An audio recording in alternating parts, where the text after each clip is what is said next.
Petite seconde, le temps que tout le monde ait le mail de connexion. Je vois qu'on est déjà pas mal. Ok, bon, on va pouvoir démarrer. Donc, bienvenue à tous. Merci de nous rejoindre pour ce nouveau webinar. Donc, aujourd'hui, c'est Quentin qui nous fait l'honneur de présenter autour des flux logistiques avec Iterop. Donc, Quentin, je te laisse la parole.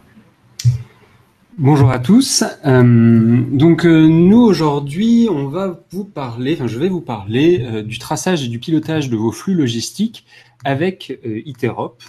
A priori, une petite présentation qui devrait durer, une vingtaine de minutes. Et bien entendu, si vous avez des questions par la suite, le chat est à votre disposition pour pouvoir les poser.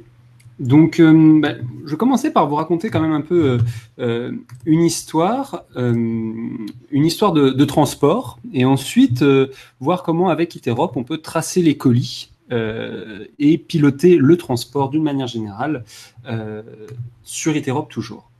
Donc, on va commencer par une petite histoire. Donc, c'est chez Iterop, on a eu un nouveau client récemment qui est venu nous voir pendant le confinement, une petite start-up qui s'appelle Chaperon Rouge & Co. et qui fait de la vente en ligne de galettes et de petits pots de beurre à envoyer à nos aînés pendant cette période où on ne peut pas trop se déplacer. Donc cette idée est apparue au dirigeant parce qu'il avait l'habitude de transporter lui-même sa marchandise vers un seul client, sa grand-mère, et que les routes n'étant pas toujours sûres, les clients ont été petit à petit de plus en plus nombreux. Et comme le cœur de son activité n'est pas la logistique, le fondateur a voulu sous-traiter en partie l'activité de transport. Alors, sous-traiter l'activité de transport, c'est bien, mais comment ne pas perdre de vue ses produits? Comment faire pour pouvoir piloter cette partie finalement assez sensible de son processus? Parce que le produit peut être aussi bien que possible à la sortie de ce qui est devenu petit à petit une usine. Le produit peut être aussi bien que possible si le transport se passe mal, que le transport arrive avec un certain délai ou que le colis et le contenu sont abîmés. Eh bien, les clients vont être potentiellement mécontents. Alors, ces clients, ils sont nombreux, dispersés, les produits de la gamme sont assez sensibles. Le beurre doit être conservé à une température bien précise, donc à température dirigée, et les galettes sont assez fragiles. Donc, comme vous le voyez sur le schéma, la société Chaperon Rouge & Co a donc investi dans des conteneurs isothermes, dernier cri, donc ce sont les conteneurs rouges que l'on voit sur l'écran, pour protéger ses produits. Et elle a fait appel à de nombreux transporteurs assez différents les uns des autres pour pouvoir transporter ses produits jusqu'à tous ses clients, du client le plus proche en zone urbaine au client le plus loin en zone rurale, et donc avec des moyens de transport différents, des tailles de transporteurs différentes, pour pouvoir répondre à toutes ces contraintes de livraison. Alors, ce qui se passe, c'est que cette société se retrouve donc avec une gamme de produits sensibles en termes de température, de fragilité, de type de produit, de quantité, donc une gamme assez large. Elle se retrouve avec une hétérogénéité des transporteurs. C'est souvent le cas quand on cherche à faire transporter des produits. Dans certains cas, on peut faire appel à un seul transporteur qui nous fait l'ensemble de la prestation, mais dans d'autres, parfois c'est un peu plus compliqué parce que les contraintes de transport, que ce soit les horaires, les distances, le type de produit à transporter, est un peu compliqué et ne peut pas forcément être couvert par un seul et même transporteur. Et donc, il va y avoir potentiellement de la sous-traitance, potentiellement une hétérogénéité des systèmes de traçabilité, une hétérogénéité des systèmes de pilotage des colis. Et donc, le dernier point, c'est la société investit dans des contenants. Donc ça, c'est quelque chose que l'on retrouve assez souvent en industrie, c'est-à-dire des contenants en boucle fermée qui vont aller du site de distribution vers le client ou du site de production vers les sites de distribution, peu importe. Mais donc des contenants que l'on ne veut pas forcément perdre parce que l'on a investi. C'est tout ce qui va concerner les contenants intelligents, l'Internet des objets, etc. C'est des choses sur lesquelles il y a énormément de travail actuellement, énormément de recherche, énormément de nouveaux produits actuellement. Et donc, on va vouloir pouvoir tracer nos produits, nos transporteurs, nos contenants. Et donc, c'est exactement ce que l'on va montrer aujourd'hui, c'est-à-dire dans quelle mesure, avec Iterop, on est en mesure, pour tout transporteur, tout client, tout produit, d'assurer la traçabilité de chaque produit à chaque étape du transport, d'assurer la traçabilité de chaque contenant et d'éditer des documents de transport associés Et bien entendu, à partir du moment où j'ai pu tracer tout ça, essayer le mieux possible de piloter mon activité de transport. Donc, en deux mots, pour ceux qui sont peut-être un peu moins coutumiers de flux logistiques et d'étapes de transport, voilà les étapes de transport que l'on va considérer aujourd'hui. Si on considère un expéditeur, un transporteur et un destinataire, on va considérer d'abord le colisage, donc je mets le produit dans son contenant. Ensuite, la mise à disposition de ce colis qui a été constitué avec un contenant et un contenu sur une zone de dépose. Donc ça peut être un quai logistique, ça peut être une chambre froide, ça peut être une pièce chez un artisan, peu importe, mais une zone de mise à disposition où je sais que le colis va attendre le transporteur. Ensuite, la prise en charge par le transporteur. Donc là, mon transporteur arrive, prend en charge le colis. Donc ces deux étapes peuvent être potentiellement séparées. Le transport à proprement parler, la livraison, et vient ensuite la réception. Donc en général, la livraison et la réception se font souvent en même temps, dans la mesure où le destinataire accuse réception de son produit et de son colis, et donc de son produit au même moment qu'il est livré, une réception contradictoire, ou potentiellement, dans certains cas, à des instants différents, avec des preuves de livraison en bon état, potentiellement des photos, potentiellement des éléments qui permettent d'assurer que la traçabilité et la qualité du transport est bien assurée. Et enfin, l'ouverture du colis. Alors, on va s'intéresser avec Iterop déjà à la partie de colisage. Donc, on peut imaginer que je suis... Donc, normalement, vous devriez voir mon écran. Donc, je me connecte, je suis la personne qui va coliser des produits. Et qu'est-ce que je fais? Je vais me connecter à Iterop. Je vais entrer mon login, mon mot de passe au moment de me connecter. Hop là. Et donc, je vais aller dans les processus. Donc, apparaît une fenêtre avec un certain nombre de fonctionnalités. Donc, on ne va pas toutes les détailler aujourd'hui, mais on pourra y revenir si jamais vous le souhaitez. Et donc, je vais arriver sur les processus que j'ai à ma disposition. Parmi ces processus, j'ai un processus qui me permet d'expédier des colis. Donc, j'ouvre ce processus-là. Oui, je souhaite démarrer le processus. J'ai mes produits d'un côté, mes contenants de l'autre, mes bons de livraison à éditer. Eh bien, je vais essayer d'associer un destinataire à un contenant et un contenu. Donc, la première étape, ça va être de choisir mon destinataire, donc grand-mère 1, grand-mère 2, grand-mère 3, grand-mère 4, grand-mère 5, donc par exemple grand-mère 1, et je vais pouvoir biper, parce que j'essaye d'assurer la traçabilité des contenants et du contenu, je vais biper un certain nombre de produits. Donc là, je fais un copier-coller, mais on peut imaginer que je bip successivement différents produits, et à un moment, je vais biper mon contenant. Alors, le à un moment, il est important et intéressant dans la mesure où, suivant les opérateurs qui vont être amenés à faire cette action de colisage, certains vont être plus à l'aise pour biper le contenant au début, d'autres plus à l'aise pour biper le contenant à la fin. Et donc, l'objectif du processus-là, et de la structure qu'on a mis en place, c'est aussi de pouvoir biper le contenant et le contenu un peu n'importe quand et apporter de la souplesse aux opérateurs plutôt que d'avoir un processus relativement rigide qui demande d'abord le contenant, ensuite le contenu, alors que peut-être que pour des questions d'ergonomie, de facilité de travail, c'est peut-être moins pertinent de biper d'abord le contenant puis le contenu, peut-être l'inverse, etc., etc. Donc on va pouvoir coliser un certain nombre de produits. Donc là, hop là, on va en mettre quelques-uns. Grand-mère 3, grand-mère 4 et grand-mère 5. On va pouvoir biper un certain nombre de colis successivement, en même temps qu'on met les produits dans le contenant. Donc, je bip mes produits, je bip mes contenants, chacun a un code barre.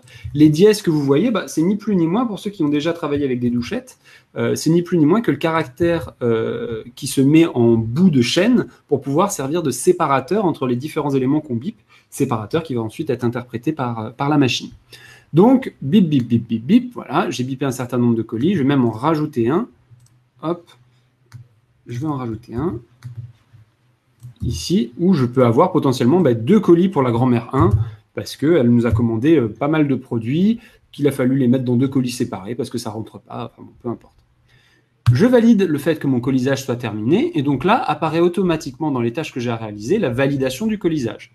Donc là, ce dont on va se rendre compte, c'est que, de façon assez intuitive et assez facile, finalement, bien le contenant a été séparé de son contenu et je peux bien faire mon contrôle de cohérence pour vérifier que la grand-mère 1, c'est bien le colis 888 qui va vers elle, la grand-mère 2, le colis 777, etc., etc. Si je veux, je peux modifier le colisage en cliquant en bas. J'avais un bouton pour le modifier. Ah, finalement, je me suis planté. Ah, ce produit-là, finalement, je ne l'ai pas mis dedans. Bon, j'annule. Je reprends mon colisage et je peux valider le fait que mon colisage s'est fait avec uniquement ces 2 produits à l'intérieur et pas les 3. Donc là, vous avez vu, on a remplacé les dièses par des virgules. Enfin bon, il y a eu un petit traitement informatique qui permet d'y voir plus clair et d'avoir une interface la plus ergonomique possible pour l'utilisateur final. Je valide mon colisage. Et donc là, si je reprends les slides qu'on avait tout à l'heure, eh bien, je vais passer à l'étape de mise à disposition. Mes colis sont prêts, je les mets sur ma roulante, mon chariot, et je vais pouvoir aller dans la zone de mise à disposition pour que mes colis puissent attendre le transporteur. Donc, je vais attendre le transporteur, voilà, donc je vais valider la mise à disposition. Donc là, j'arrive sur cette zone, j'ai encore mon tableau avec l'ensemble des colis et leur destinataire qui s'affiche ici. Et je mets mes colis à disposition et je vais biper ma zone de dépose qui a un certain format. Alors typiquement, ce qui peut arriver, c'est que je me trompe en bipant, je bipe pas le bon code barre, qui identifie mal la zone ou quoi que ce soit. Ce qu'on va pouvoir faire, c'est bien entendu de vérifier automatiquement que, là où on voit que le champ est en rouge, que la zone de mise à disposition est la bonne. Donc on peut être relativement contraignant là-dessus en acceptant un certain nombre de zones et pas d'autres. Donc là, je sais par exemple que mes zones sont entre Z001 et Z005 parce que ce sont les zones identifiées sur mon site de distribution et de colisage. Et je valide la mise à disposition. Moi, opérateur, j'ai terminé les tâches que j'avais à faire sur cette partie. Ce que par contre, il va se passer, c'est que petit à petit, si j'amène la fenêtre, c'est que petit à petit, voilà, on va avoir par mail un envoi de bons de livraison. Donc, par exemple, en attendant que les mails arrivent, je peux vous montrer celui-là où je suis transporteur et je reçois un mail avec « Bonjour transporteur B, il faut livrer le colis numéro tant » qui se trouve dans la caisse, donc dans le contenant numéro tant, à cette adresse-là, et bonne journée. Et j'ai un bon de livraison qui a été généré, si je l'agrandis, un bon de livraison qui a été généré automatiquement. Donc, bien entendu, là, j'ai pas mis toutes les mentions légales dont vous pouvez avoir besoin. Il manque pas mal d'éléments, mais l'objectif est vraiment de vous montrer que les informations qu'on a rentrées jusqu'à présent peuvent être automatiquement générées sur un Word, un document Word ou un document même PDF directement, et avec potentiellement des images, des tableaux, etc., etc., et envoyées automatiquement au transporteur pour qu'il soit signalé de 2 choses. D'une part, qu'il a un transport à effectuer, et d'autre part, qu'il puisse avoir les documents de livraison à disposition. Là, encore une fois, je l'ai fait par mail, mais on peut aussi envisager que ce soit tout simplement une connexion au logiciel de traçabilité de mon transporteur. Donc là, je vois bien tous les colis que j'ai mis à expédition. Je reçois les bons de livraison peu à peu. Enfin, là, pour l'instant, c'est moi qui les reçois, mais bien entendu, ce seraient les transporteurs qui les recevraient. Et donc, on peut envisager, plutôt que de recevoir des mails, d'avoir un flux informatique via API qui vient se connecter directement au logiciel, type logiciel de TMS, par exemple, Transport Management System, ou autre logiciel de traçabilité, de suivi, de gestion de véhicules, de transport, que peuvent avoir mes différents transporteurs.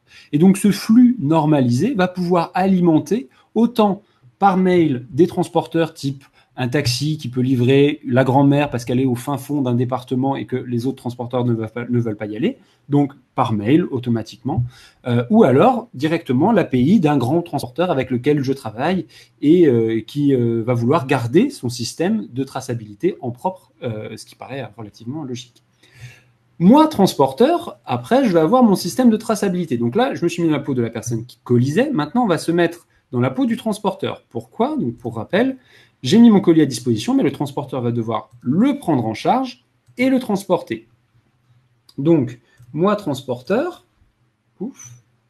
je vais pouvoir avoir une interface un peu semblable finalement à celle qui était mise à disposition pour la personne qui colisait son produit, pour pouvoir entrer mon login, mon mot de passe et me connecter. Alors bien entendu, si je suis un gros transporteur avec son système de traçabilité, il aura sa propre interface. Mais ce qui est intéressant ici, c'est de montrer que Chaperon Rouge & Co, qui est la société qui veut distribuer ses produits, peut aussi proposer à des transporteurs qui n'auraient pas de système de traçabilité, eh bien, un système de traçabilité qui fonctionne sur smartphone. C'est pour ça d'ailleurs que vous voyez l'écran sous ce format-là, c'est-à-dire que je vais pouvoir me connecter en arrivant sur site et démarrer un processus de transport de colis. Donc, je suis Taxi Michel, donc alors en l'occurrence, je suis par exemple transporteur A. Le transporteur A, on voit ici qu'il ne livre que la grand-mère 1. Alors là, pour l'exemple, on a décidé que chaque transporteur avait un certain nombre de grand-mères associées, donc transporteur A, B et C, le transporteur A à la 1, le transporteur B à la 2 et la 5, etc., etc. Donc à partir du moment où moi, transporteur, je m'identifie, je bip potentiellement mon code barre ou je scanne un moyen d'identification quel qu'il soit, je vais pouvoir retrouver les destinataires que je vais livrer. Si je fais une tournée, potentiellement le plan de transport avec les différents sites associés, les différents horaires de passage, etc. Donc ça, c'est autant d'informations qui vont pouvoir remonter automatiquement, bien entendu. Et je démarre mon processus. Là apparaît la tâche, prendre en charge les colis. Et donc, l'objectif va être de se dire, OK, j'ai des colis à prendre en charge. Quels sont-ils? Donc, je suis le transporteur A, grand-mère 1. Quels sont-ils? Et donc, biper les colis qui sont à disposition. Et si jamais je bip un autre colis que l'un de ceux-là, eh bien, je ne vais pas pouvoir partir et finaliser la tâche. D'accord ? Ce qui va être intéressant aussi, alors je fais une petite aparté, c'est que si je suis, moi, pilote de l'activité de transport, ce qui va être intéressant, c'est d'aller voir dans les colis tous les colis qui sont à disposition jusqu'à présent. Et là, ce qu'on va voir, c'est que les colis qu'on a mis à disposition tout à l'heure, on les retrouve ici. Donc, il y avait transporteur A, B, C, C, B, A. Donc, ça, c'est autant de transports. Donc, ça, c'est les codes barres, hein, à partir de 888 et jusqu'à 444. C'est tous les colis qu'on vient de mettre à disposition. Et donc, moi, gestionnaire de transport, je vais avoir un tableau qui va me permettre de suivre en temps réel l'état de chacun de mes colis, avec le destinataire, le statut du colis et le transporteur qui est affecté. Donc, pour l'instant, mon colis est juste mis à disposition. À partir du moment où mon transporteur va par exemple prendre en charge le 888. Donc là, on a pris l'exemple où le transporteur ne pouvait en prendre qu'un seul, qui rentre son immatriculation. Alors, il peut la rentrer de plein de manières différentes. On pourra y revenir à la fin de ce webinaire sur l'acquisition des données. Il rentre son immatriculation, finalise sa tâche. Et bien moi, en tant que pilote de mon processus, qu'est-ce que je vais voir? Eh bien qu'à 14h17, le colis C888 a bien été pris en charge par le transporteur A avec l'immatriculation 5 et à destination de grand-mère 1. Et donc le statut a changé et c'est bien pris en charge. De la même manière, on va se rendre compte que le contenant, qui était donc le colis 888, eh bien si j'essaye de le chercher, boum, qu'est-ce que je trouve? Alors même que les autres, les 777, 999, etc., sont sur le site de distribution dans la zone 7004, celle que j'ai bipée tout à l'heure, eh bien, mon contenant C888 est chez le transporteur A avec l'immatriculation 5. Pour le coup, cette traçabilité différenciée du colis et du contenant va nous permettre, d'une part, de suivre le statut du colis tout au long de sa vie et de suivre en temps réel quelle est la dernière étape qui a été validée pour chacun de mes contenants. Et cela va me permettre typiquement, si je perds un contenant, si j'essaye d'identifier où sont les surstocks de contenants, ça c'est des choses qui arrivent quand on a des contenants en boucle fermée, que chacun de nos petits sites se fasse son petit stock pour pouvoir réexpédier des colis, eh bien, on va pouvoir assurer cette traçabilité-là. Je retourne côté transporteur, donc mon transporteur, pour rappel, il transporte et il va livrer. Donc, on passe à l'étape de livraison et de réception du colis. Il arrive donc sur site destinataire et se reconnecter. Donc là, plutôt que de me reconnecter, je vais juste actualiser la page et il va pouvoir livrer le colis. Livrer le colis, j'ai encore une fois l'horodatage de la livraison, la zone de la livraison que je peux biper, que je peux sélectionner, ça on pourra y revenir. Là encore, je peux afficher tout un tas d'informations, potentiellement les documents de transport, pourquoi pas d'autres documentations, d'autres données comme, je ne sais pas, l'identité du transporteur, l'identité de la personne qui réceptionne, etc., etc. Là, on peut rajouter des champs, l'objectif n'est pas là. Et je peux finaliser ma tâche pour dire, eh bien, j'ai bien livré. Et donc là, qu'est-ce qui va se passer? Eh bien, assez logiquement, on va se retrouver au niveau des colis avec le 888 qui a disparu. Alors, qu'est-ce qui s'est passé? Eh bien, dans la partie qu'on appelle suivi, où vous allez pouvoir avoir justement votre tableau de suivi, eh bien, le colis qui était en état en cours, c'est-à-dire en cours de transport. Et si je clique sur les terminés et que je retire les en cours, eh bien, je vais retrouver mon colis 888 et j'ai sur la même ligne toute la traçabilité, à savoir que le destinataire était la grand-mère 1, que le colis a bien été livré par le transporteur A, pris en charge le 25 juin 2020 à 14h17 dans ce véhicule-là, l'IMAT 5, et mise à disposition, livré dans la zone de dépôt 007 à 14h20.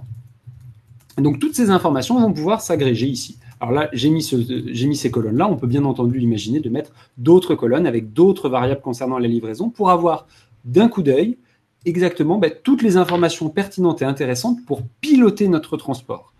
Alors pour piloter, même pour tracer plutôt notre transport, on va y revenir par la suite. Je suis transporteur, eh bien je n'ai plus d'autres colis à prendre en charge. Bien entendu, un autre transporteur sur le site de distribution, quand il va se présenter, transporteur B par exemple, pour aller voir la grand-mère 5, eh bien, aura exactement la même chose, avec là, cette fois-ci, un seul colis à prendre en charge, etc., etc. Si on passe, donc, on a validé la réception, et donc maintenant, on va voir l'ouverture du colis.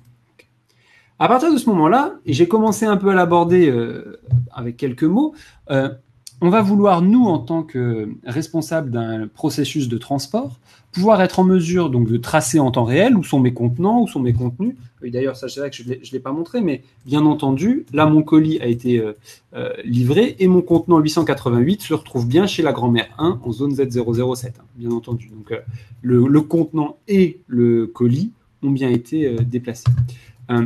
Moi, prestataire de transport, au-delà même de la traçabilité en temps réel, qui va pouvoir permettre de faire de la recherche de colis, pouvoir essayer de suivre un peu où sont tel et tel colis, pouvoir dire à telle ou telle personne, tel ou tel destinataire, eh bien voilà, le transporteur vient de prendre en charge votre colis à telle heure, me rendre compte de problèmes potentiels. Potentiellement, si on sait également qu'une livraison doit prendre 4 heures, eh bien on peut envisager d'ajouter des alertes, par exemple, par mail, pour que moi, responsable de transport, je puisse être alerté que, a priori, il y a tel et tel colis qui aurait dû mettre 4 heures, qui sont encore en transport, là ça fait 6 heures, et s'il n'y a pas un problème, donc on peut mettre des alertes par mail, par SMS, etc., pour pouvoir gagner en agilité, pour pouvoir gagner en surveillance en temps réel de mon transport. Je vais aussi vouloir potentiellement avoir un ensemble de données agrégées concernant ce transport, et donc mettre en place des indicateurs de performance, ou KPI, enfin autrement appelé KPI, pour pouvoir voir si quelle est la consommation de mes différentes grand-mères, est-ce qu'elles consomment beaucoup, pas beaucoup, beaucoup de variétés de produits, pas beaucoup de variétés de produits, les différents transports, comment sont-ils utilisés, est-ce que j'utilise plus un transporteur qu'un autre?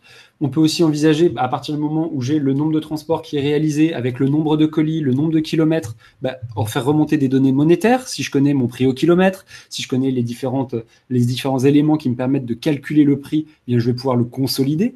Et également la rotation de mes contenants, où sont mes contenants, est-ce qu'ils restent longtemps sur un site, est-ce qu'il n'y a pas un site qui fait de la rétention, est-ce qu'il n'y a pas un site qui les perd, voilà, toutes ces choses-là. Et donc, pour cela, eh bien, on va aller sur une autre partie d'Iterop. Donc là, je repasse avec l'écran global de moi, prestataire de Chaperon Rouge & Co, société qui cherche à faire transporter ses colis. Et je vais aller dans ce qu'on appelle les tableaux de bord. Les tableaux de bord, qu'est-ce qu'ils vont nous permettre? Eh bien, ils vont nous permettre de voir en temps réel, sous forme agrégée, comment se passe mon activité de transport. Donc, par exemple, là, les tâches en cours, j'en ai aucune. Si je lance une nouvelle expédition de colis, dans mes tâches en cours, je vais bien avoir toutes les tâches qui sont en attente d'être réalisées. Donc les tâches de colisage, les tâches de prise en charge, de livraison, etc. Et donc je vais pouvoir potentiellement identifier des goulots, identifier des choses qui ne se passent pas bien, des tâches qui sont en attente ou qui n'ont pas été réalisées. En adaptant un peu le nom de la tâche, ça va me permettre de voir très rapidement si tout va bien ou si au contraire il y a des choses qui se passent un peu moins bien.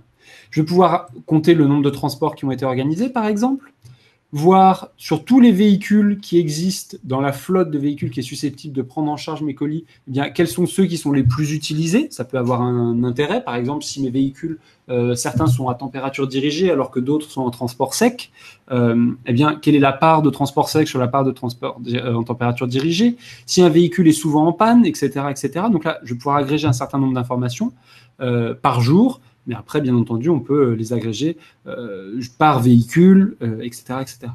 On va avoir aussi les zones de dépose. Est-ce que je livre plus souvent quelle zone de dépose je livre le plus souvent chaque jour, et quelle est la variation de livraison en termes de nombre de colis, et également pour le nombre de commandes clients, quels sont les clients qui commandent le plus. Donc a priori, on voit que la grand-mère 4, elle commande pas beaucoup, alors que la grand-mère 2, elle commande beaucoup plus, et pouvoir avoir un nombre de colis total pris en charge, commandé, pardon. Et enfin, le nombre de recours à chaque transporteur. Est-ce que je fais plutôt appel au transporteur A, au transporteur B, au transporteur C? Quelle variation dans le temps? Alors bien entendu, là vous voyez que j'ai que des données pour le 24 et le 25 juin, c'est-à-dire qu'on a fait tourner le processus hier et aujourd'hui, mais on envisage très simplement le fait que en agrégeant ces données par mois, ou par jour, mais avec plus de jours, eh bien, on va avoir des variations dans le temps et on va pouvoir afficher des camemberts, des courbes, des aires, etc., etc. Bien entendu, tout cela est complètement configurable.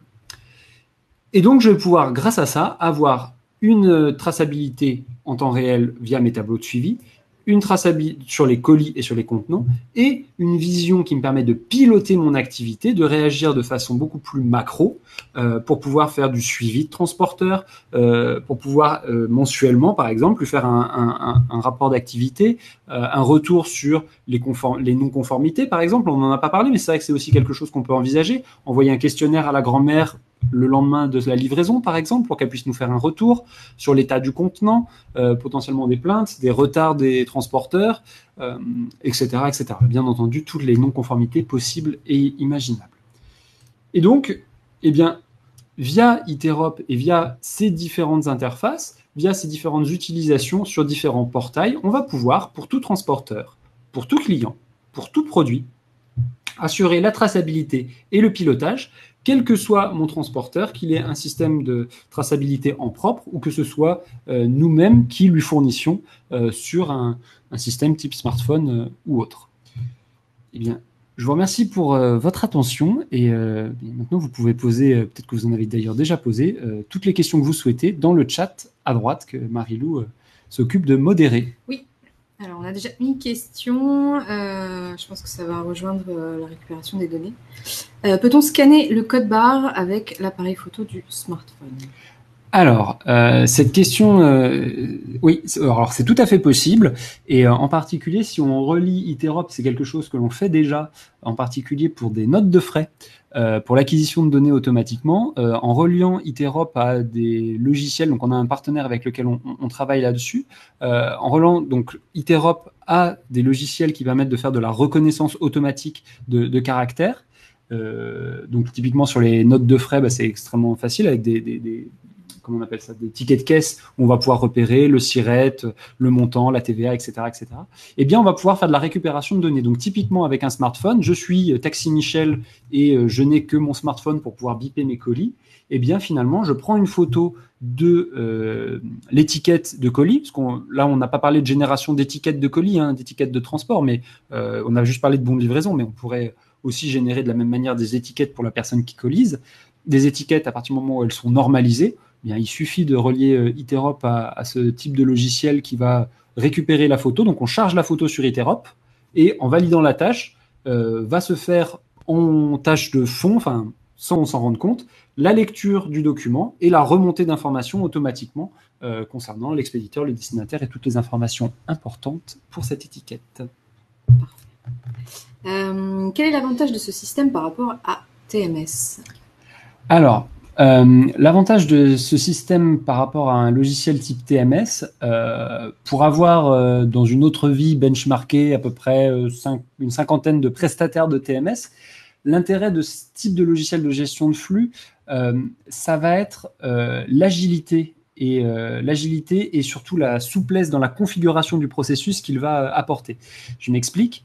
Les logiciels TMS, même si de plus en plus certains essayent d'adopter une stratégie et une interface vraiment orientée process comme des logiciels type Iterop, eh bien, l'intérêt principal, ça va être qu'on va pouvoir adapter le processus à notre activité et pas être contraint par le processus proposé par le logiciel TMS qui, certes, est fait pour, a priori, mais va forcément induire va en général induire un peu plus de rigidité parce que il est designé exprès pour transporter des colis, alors que nous, ce qu'on va pouvoir faire, c'est potentiellement aussi déborder un peu du périmètre uniquement TMS. Ce qui va se poser, le problème qui peut se poser avec des logiciels packagés type TMS, WMS, etc., CRM également, c'est qu'il couvre un certain périmètre et que des fois, à l'interface, c'est pas toujours évident. Ça, c'est le premier point. Deuxième point, nos processus métiers qu'on a mis du temps à mettre en place, auxquels nos utilisateurs sont habitués, eh bien finalement, dans la gestion du changement, c'est pas toujours évident de faire adopter un nouveau logiciel. Et donc, il va falloir un peu réussir à se connecter à d'autres logiciels, alors que les périmètres fonctionnels ne sont pas forcément pile poil connectables automatiquement. Il peut potentiellement y avoir une brique fonctionnelle qui manque entre le logiciel WMS que j'ai et le logiciel TMS.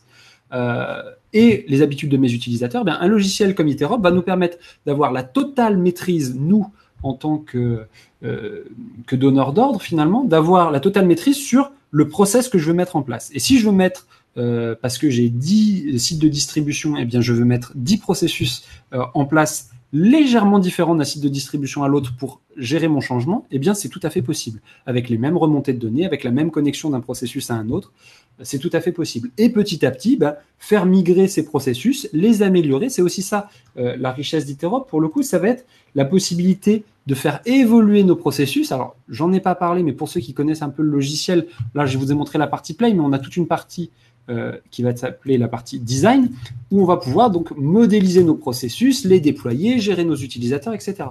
Et donc, l'intérêt, ça va justement être, si je pars par exemple de 10 sites de distribution, avec 10 processus légèrement différents pour mettre à disposition mes colis, et bien petit à petit, en changeant les habitudes des utilisateurs, par retour d'expérience, et bien petit à petit, modifier mes processus pour les faire converger vers un seul et unique processus, qui serait mon processus cible, par exemple, ou se nourrir les uns les autres de bonnes pratiques captées à différents endroits. Donc, le gros intérêt par rapport à un logiciel packagé, ça va vraiment être la souplesse et la capacité de façon très ergonomique et très user-friendly, si je puis dire.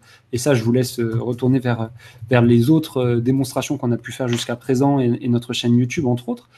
Cette capacité à justement adapter mon processus en temps réel et garder la main dessus. Finalement, je ne suis pas contraint par un logiciel, mais c'est moi qui décide quel est le processus que je mets en place dans mon entreprise.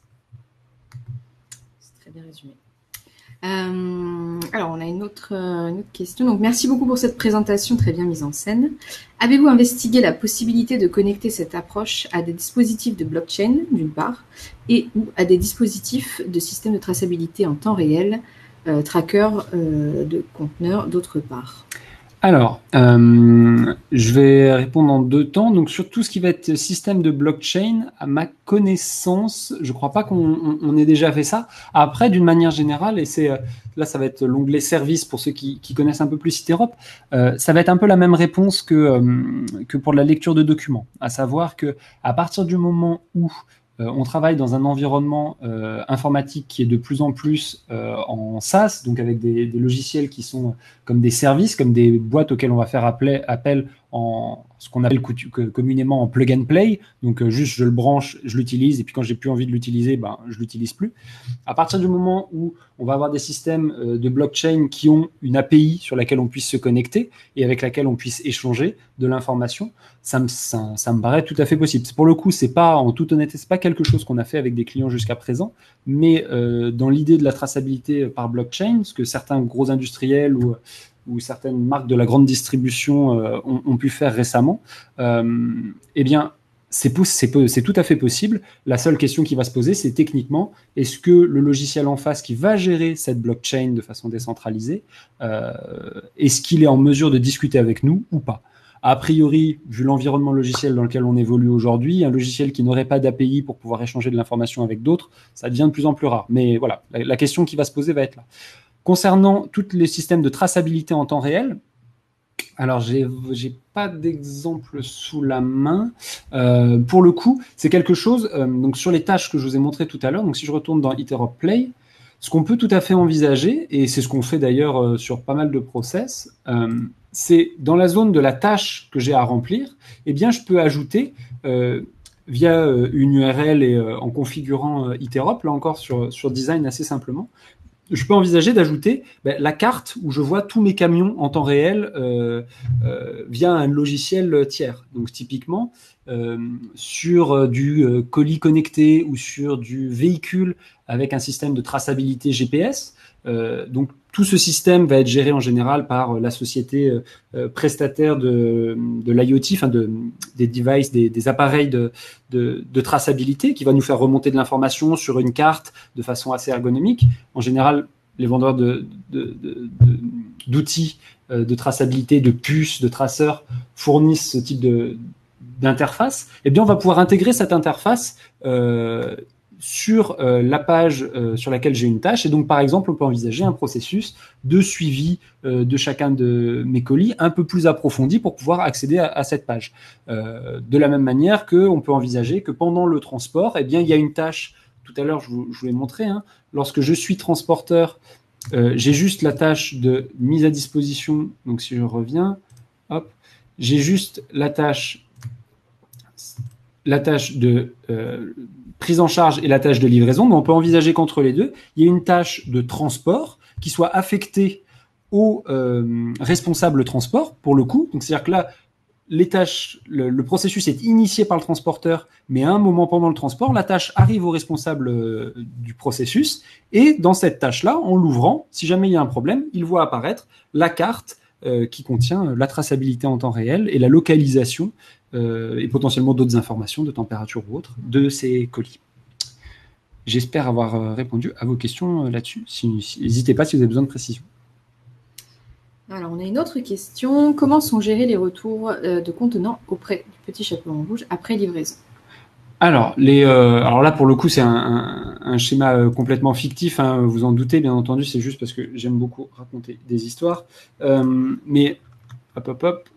Là, dans notre histoire, l'idée, c'était de se dire, et c'est pour ça que je parlais de taux de rotation des colis, c'est de se dire qu'à partir du moment où mes contenants ont quitté l'usine, qu'ils arrivent chez les différents destinataires, eh bien, la prochaine fois qu'un transporteur va venir apporter un colis à la grand-mère, eh bien, il récupère des contenants vides. C'est typiquement des choses qu'on retrouve, entre autres en grande distribution, où on va avoir des sites de distribution qui vont distribuer à plusieurs magasins autour d'eux dans une région ou un département. Et donc, dans certains cas, au-delà même des palettes, qui peuvent être un exemple, hein, mais avoir des retours de contenants vides, en particulier quand on commence à avoir du transport froid ou du transport de produits un peu sensibles, que ce soit parce que le produit est cher, parce que le produit est fragile, parce que voilà, tous ces cas-là. Et donc là, typiquement, l'exemple, c'était que le prochain véhicule qui passe chez cette grand-mère dépose le colis et récupère les colis vides que la grand-mère a pu avoir. L'autre solution, c'est aussi, et ça je l'ai vu dans une entreprise dans laquelle j'ai travaillé précédemment, où le décolisage, le transporteur attend le décolisage, c'est-à-dire il apporte le colis, la personne qui le réceptionne ouvre le colis, récupère le produit et le transporteur repart avec le contenant vide. Ça peut être aussi quelque chose que l'on envisage. Et pour le coup, le suivi ici va nous permettre au niveau des contenants de savoir exactement où sont mes colis. Donc là, typiquement, si je filtre mes zones d'entreposage, de quoi je me rends compte, c'est qu'a priori, la grand-mère 5, elle a quand même beaucoup de colis chez elle, de contenants, pardon. Elle a beaucoup de contenants chez elle et qu'a priori, ça vaudrait le coup alors ça dépend, là encore, c'est un cas fictif, hein, mais de lui passer un coup de fil en disant, a priori, tu as des contenants vides, rends-les-moi. Sur les sites de distribution, c'est particulièrement ce qui peut arriver. En particulier, quand on va avoir Là, j'ai un transport qui est unidirectionnel, c'est-à-dire que les produits partent de l'usine pour aller vers la grand-mère, mais sur des sites de distribution où je vais avoir de la logistique inverse, donc de la reverse logistique, où potentiellement j'ai des produits qui repartent de la grand-mère vers les usines, je vais avoir des flux dans un sens et dans l'autre, et à partir du moment où les grand-mères ont des choses à expédier, eh bien, on peut avoir tendance, chaque site de distribution peut avoir tendance, et c'est humain, à se mettre de côté quelques contenants, ce qui déséquilibre globalement l'équilibre de la distribution et de la ventilation des contenants. Et donc, on a l'impression de toujours manquer de contenants, alors que c'est juste que chacun a fait son petit stock de son côté. Donc, c'est aussi pour ça que je prenais cet exemple. Alors, on a une autre question. J'ai cru voir que ce sont deux process différents, l'envoi et le transport. Comment faites-vous le lien entre ces deux processus différents ? Alors, comment on fait le lien ? Je ne suis pas sûr de comprendre la question. Si c'est comment on le fait sur Iterop, ou si c'est... alors, je ne sais pas si la personne qui pose la question est précisé. Si vous pouviez préciser un peu, c'est-à-dire que si vous savez utiliser Iterop, oui, je peux peut-être un peu creuser pour le coup. Enfin, ma réponse sera différente en tout cas. Comment on fait le lien? En gros, l'idée, c'est de se dire qu'à partir du moment où je vais activer, donc là, j'ai mes différents processus. Donc là, mon processus d'expédition de colis, si je les prends tous, j'ai tous les processus d'expédition que j'ai pu lancer. En effet, quand je lance un processus d'expédition de colis, je vais générer sur un autre processus qui va être appelé. Et donc là, cette partie de réponse va être un peu plus technique, mais en gros, mon processus d'expédition de colis lance un autre processus qui s'appelle pour le coup Webinar Colis et qui gère et qui est lancé par colis, alors que mon processus expédition de colis est lancé pour un ensemble de colis. Donc à partir d'un processus pair expédition de colis, je vais avoir plusieurs processus fils colis qui vont être lancés automatiquement, qui vont générer les bons de livraison et me permettre d'avoir un joli tableau de bord comme ça, colis par colis. Alors là encore, j'ai fait le lancement de ce processus colis par colis. J'aurais pu aussi envisager de faire le lancement de ce processus transporteur par transporteur pour avoir une ligne égale un ensemble de colis pour un transporteur. Là, tout est possible. Mais c'est de l'appel de sous-processus pour le coup. Des liens entre processus pair et processus fils. Oui, je pense que c'est la bonne réponse. Quelles compétences faut-il pour mettre en place un système tel que celui-là? Alors, il y a deux possibilités. Là, je ne m'aventurerai pas dans un discours commercial, mais en tout cas, nous, en tant que consultants, il y a principalement deux moyens de vous accompagner sur la mise en place de ce type de choses. La première solution, c'est d'écouter votre besoin spécifique. Là, je suis parti d'un cas fictif, mais d'écouter votre besoin spécifique, que vous nous expliquez, si vous voulez, avoir une ligne par transporteur, une ligne par colis, etc., etc. Quelles informations vous voulez voir remonter. Et nous, en tant que consultants, on va modéliser dans l'interface de design les différents processus. Ça, c'est une première possibilité. Donc, par exemple, webinaire. Non, ils sont tous déployés, pardon. Par exemple, webinaire, donc je vais vous écouter parler et on va vous proposer un système tel que celui que je viens de montrer et dessiner le processus.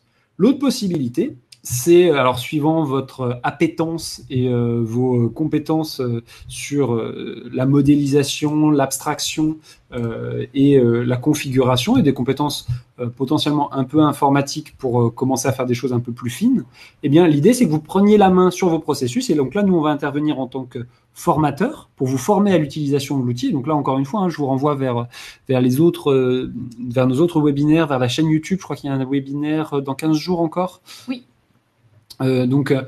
Pour qu'on puisse vous montrer peut-être aussi les interfaces design, comment elles se comportent. Et donc là, l'idée, c'est que nous, on vous forme à l'utiliser. Et pour le coup, l'utilisation est assez simple. C'est-à-dire que là, c'est le processus d'expédition de colis. Donc, vous voyez, il y a un certain nombre de tâches. Certaines apparaissent, certaines n'apparaissent pas.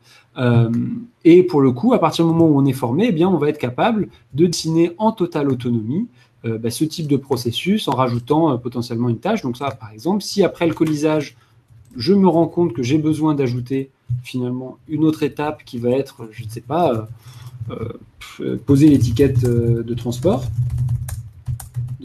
sur le colis. Voilà. Je valide ma tâche et donc là, je vais pouvoir la configurer et ajouter tout un tas d'informations, à saisir, tout un tas d'informations à afficher. Donc là, c'est sur la gauche de l'écran, les informations à afficher, les informations à mettre dans le formulaire et affecter cette tâche à une personne, un groupe de personnes, etc., etc. Donc nous, si on adopte cette stratégie-là, plutôt que de faire à votre place, et c'est bien l'objectif d'Iterop, c'est que ce soit vous qui preniez en main l'outil et que on vous forme à cet outil-là. Et à partir du moment où vous êtes à peu près autonome dessus, et bien après, à la limite, vous faites vos processus dans votre coin et nous, on intervient ici que potentiellement pour vous faire des petits scripts, des petites tâches un peu plus compliquées à faire parce que vous avez quelque chose d'un peu particulier. On va vous aider, on va vous accompagner justement sur ces choses-là. C'est le cas de nombreux clients qui sont en totale autonomie et qui font appel à nous une fois par mois, 2 fois par mois pour qu'on revoie leur processus, qu'on vérifie que ce qu'ils ont fait est cohérent, qu'on leur propose des améliorations et finalement qu'on les forme tout au long de leur utilisation du logiciel.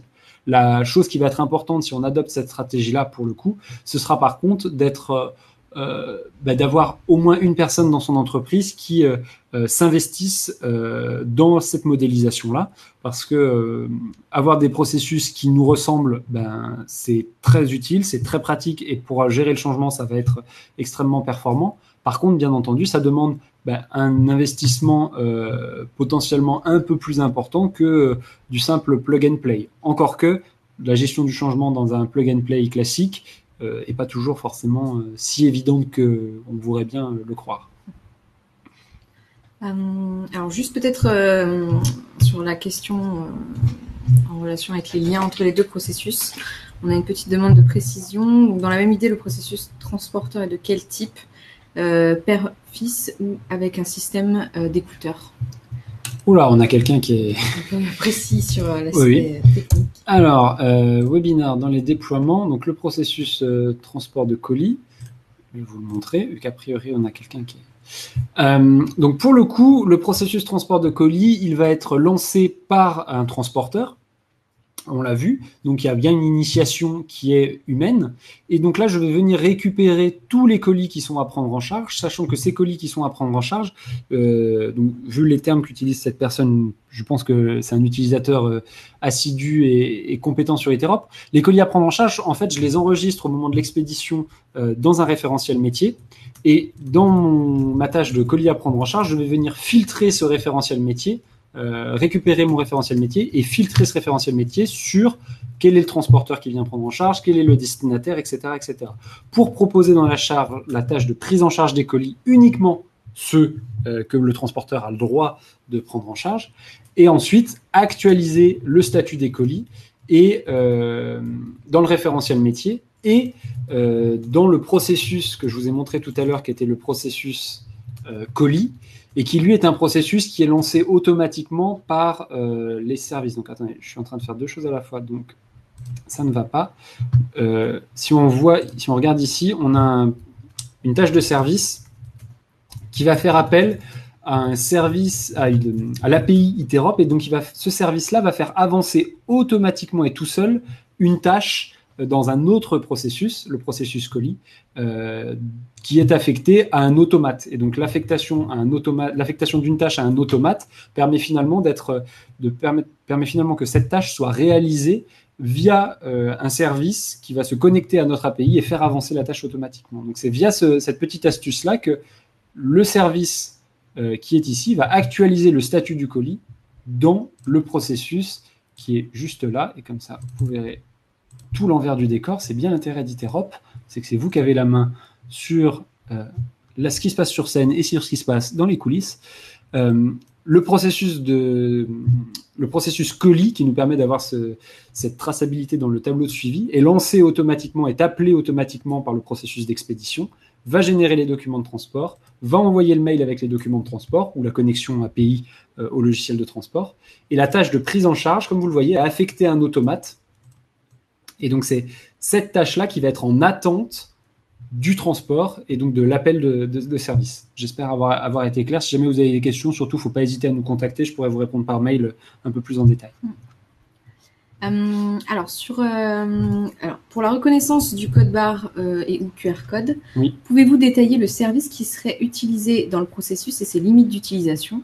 Le traitement depuis un smartphone via l'analyse d'un code barre est une plus-value très intéressante dans de nombreux cas pratiques. Alors, tu peux répéter le début, Marie-Lou? Oui, alors, pour la reconnaissance donc, du code barre et ou du QR code, tout dépend, pouvez-vous détailler le service qui serait utilisé dans le process et ses limites d'utilisation? Donc, peut-être l'application ou... Ouais. Donc peut-être, ok. Alors il y a des applications, des applications tierces. Donc en gros, vous allez déposer quand vous allez déposer la photo sur Interop. Donc là, on peut envisager d'ajouter une variable où vous chargez la photo. C'est-à-dire que vous prenez la photo, vous la chargez sur votre tâche. Et donc après cette photo, on va pouvoir l'envoyer à des logiciels. Donc parmi les logiciels qui existent sur le marché, il y a l'application Skiply, si je me trompe pas. D'ailleurs, ils ont fait un webinaire la semaine dernière sur Skiply et Interop. Que je vous invite à aller voir, on l'avait repartagé. Et Jérôme détaille effectivement toute la technicité entre les deux applications. Et donc, pour le coup, eux vont pouvoir vraiment intervenir en complémentarité d'Iterop, c'est-à-dire que nous, on va, via votre smartphone, vous récupérer la photo, vous la mettez directement sur la tâche que vous avez à réaliser, et en validant la tâche, donc bien sûr, ce ne sera pas colisage terminé, mais ce sera validation de la livraison, par exemple, eh bien, dans des tâches de fond, des tâches d'appel, des tâches de service et de script, on va pouvoir récupérer la photo, l'envoyer à Skiply. Skiply va la traiter, va pouvoir détecter automatiquement un certain nombre de caractères et nous remonter l'information sous format texte exploitable par Iterop pour pouvoir traiter ces données, l'afficher dans un tableau de suivi. Et donc, c'est autant de variables exploitables que l'on va pouvoir récupérer. Après, pour tout ce qui va être code barre, alors pour ce qui va être QR code, ça va être un peu différent. Parce que pour ce qui est de QR code, on va forcément avoir. Ça va dépendre aussi de la douchette que vous utilisez. C'est-à-dire que si vous utilisez une douchette, la douchette va pouvoir remonter automatiquement la chaîne de caractères associée pour du code barre. Pour du QR code, pour être tout à fait franc, il me semble que les douchettes peuvent aussi remonter du texte automatiquement. Les logiciels qui le décodent, il me semble que les douchettes le font. Et après, si c'est via un smartphone, là, c'est de la même manière. Il faut avoir un petit applicatif auquel on se connecte. Mais pour le coup, ces applicatifs-là, que ce soit quels qu'ils soient, ont pour vocation à être connectés à d'autres logiciels. C'est-à-dire que tout seul, ils ne servent pas à grand-chose. C'est le traitement qui va être fait derrière qui va être important. Donc, ces petits applicatifs sont extrêmement utiles et tout à fait connectables à Iterop pour pouvoir remonter la donnée depuis une image, un QR code ou un code barre. J'espère avoir répondu à votre question. Oui. D'ailleurs, la personne sur la question précédente te remercie. Avec plaisir. Alors, on n'a pas d'autres questions, donc il nous reste encore quelques minutes si vous avez d'autres interrogations, des besoins de précision. Je vais essayer de vous mettre le lien d'ailleurs vers le webinaire de Skiply sur les QR codes directement dans le chat. On va voir si ça fonctionne. Encore une fois, si jamais il y a des questions un peu plus techniques ou des questions un peu plus même générales, peu importe, que vous avez, n'hésitez vraiment pas à nous contacter et je pourrais apporter des compléments d'information avec potentiellement un peu plus de détails que mon discours là que j'essaye de rendre le plus accessible possible à tout le monde, quel que soit le niveau et la connaissance du logiciel.